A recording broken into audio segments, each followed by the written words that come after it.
যদি কেউ বলে যে গণভোট অবৈধ, তাহলে জাতীয় নির্বাচন অবৈধ হবে এবং বর্তমানে যারা সরকার আছেন তারাও অবৈধ হবে। গণভোট অবৈধ করার দুঃসাহস দেখায়, অবৈধভাবে সরকার গঠনের জন্য তারেক রহমানদেরকেও আমরা বিচারের মুখোমুখি করবো। প্রধানমন্ত্রী কথা বলছে না, সংসদের জবাব স্বরাষ্ট্রমন্ত্রী দিচ্ছেন। তারেক রহমান কেন কথা বলছেন না, সেটার একটা বিষয় হচ্ছে যে তিনি চুপ থেকে সালাউদ্দিন সাহেবকে দিয়ে এগুলো করিয়ে তিনি এই বৈতরণীটা পার হওয়ার চেষ্টা করছেন।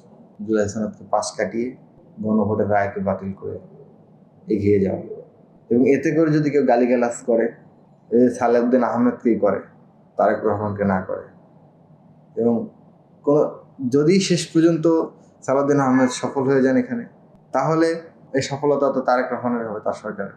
আর যদি সালাউদ্দিন আহমেদ যদি দেখা যায় জনরোষের মুখে পড়ে যাচ্ছেন, তখন দেখবেন তারেক রহমান এসে হস্তক্ষেপ করবে যে না, আমরা জনগণের সাথে আছি। খুনি হাসিনা যেটা করতো, ছাত্রলীগ খুন করতো, গুম করতো, হাসিনা যে খুন হওয়া পরিবারের অভিভাবকদের যার সন্তান খুন হয়েছে সেই পিতাকে ডেকে এনে 1 লাখ টাকার একটা চেক ধরাই দিত, যে বুকে জড়াই দিত। এই যে থিওরি, এই থিওরি এখানে বাস্তবায়ন হচ্ছে কিনা, এটা একটা প্রশ্ন।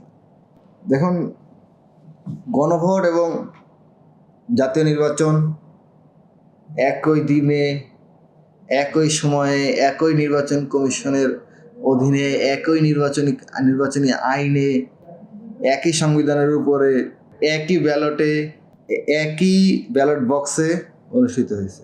সুতরাং একটা অর্ধেক বৈধ অর্ধেক অবৈধ হবে, এটার কোনো সুযোগ নেই। যদি কেউ বলে যে গণভোট অবৈধ, তাহলে জাতীয় নির্বাচন অবৈধ হবে এবং বর্তমানে যারা সরকার আছেন তারাও অবৈধ হবে।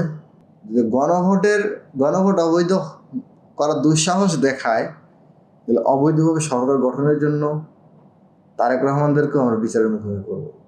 এটা আজ হোক কাল হোক আমরা করবো। যদি গণভোটকে অবৈধ করেন, সুতরাং সাথে সাথে সরকারও অবৈধ হয়ে যাবে। সরকার যদি অবৈধ হয়ে যায়, তারপরে তারা যদি অবৈধভাবে ক্ষমতা দখল করে রাখে, তাহলে আমরা এই বাংলাদেশের মাটিতে তাদেরকে বিচারের মুখোমুখি করবো, অবৈধভাবে রাষ্ট্র ক্ষমতা কুক্ষিগত করে রাখা। সেই জন্য তারেক রহমান সাহেবদেরকে আমরা প্রস্তুত থাকার জন্য আহ্বান জানাচ্ছি।